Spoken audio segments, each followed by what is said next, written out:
Hi everyone, this is Ravi Hirlapalli. So we'll discuss about today bank scams. భారతదేశంలో బ్యాంకులు ఏ విధంగా మోసం చేస్తున్నాయి, ఎలా మోసం చేస్తున్నాయి తెలుసుకుందాం. సో నువ్వు నీ డబ్బును బ్యాంకులో జమ చేస్తావు. భద్రత కోసం, భవిష్యత్ కోసం, పిల్లల కోసం. కానీ నిజంగా నీ డబ్బు సేఫ్గా ఉందా? బ్యాంకులు రోజు కోట్లలో, వేల కోట్లలో మోసాలు చేస్తున్నాయి. ఈ రోజు మనం తెలుసుకుందాం. భారత బ్యాంకులు ఎలా పబ్లిక్ మనీ దోచుకుంటున్నాయి.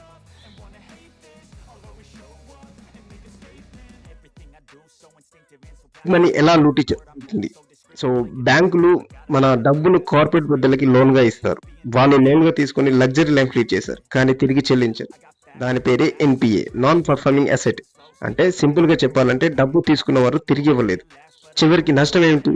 మనకి బ్యాంక్ ఛార్జీలు పెరుగుతాయి, ట్యాక్సీలు పెరుగుతాయి, కానీ పెద్దల వాళ్ళు విదేశాలకు పారిపోతున్నారు. Like Vijay Mallya flight, so Nirav Modi.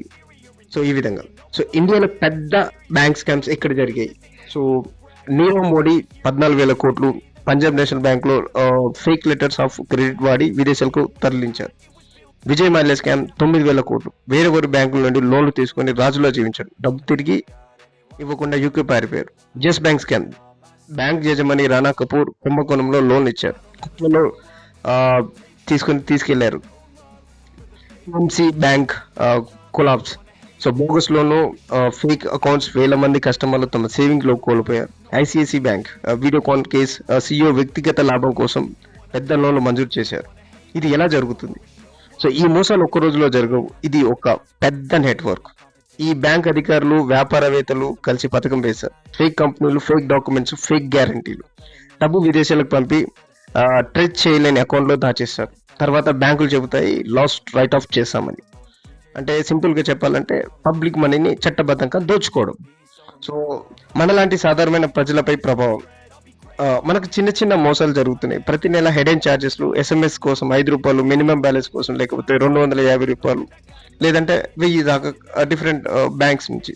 So fake loan promises, ఏజెంట్ల ఫాస్ట్ అప్రూవల్ అని మోసం చేశారు. OTP calls, fake links, digital frauds, తప్పు insurance, mutual funds and bank staff ద్వారా కూడా మోసాలు జరుగుతున్నాయి. సో వీటన్నిటిని చిన్నవిగా చూపిస్తారు, కానీ కలిపితే లక్షల కోట్లు.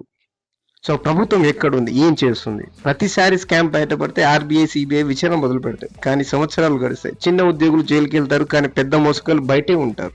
ఎందుకంటే వాళ్ళకు పొలిటికల్ ప్రొటెక్షన్ ఉంటుంది. ఎలక్షన్ ఫండింగ్, వీడియో కంట్రోల్ అన్ని వారి చేతుల్లోనే ఉంటాయి. సో మనం ఎలా సేఫ్గా ఉండాలి? సో ఓటీపీ లేదా అకౌంట్ వివరాలు ఎవరితోనూ పంచుకోకండి.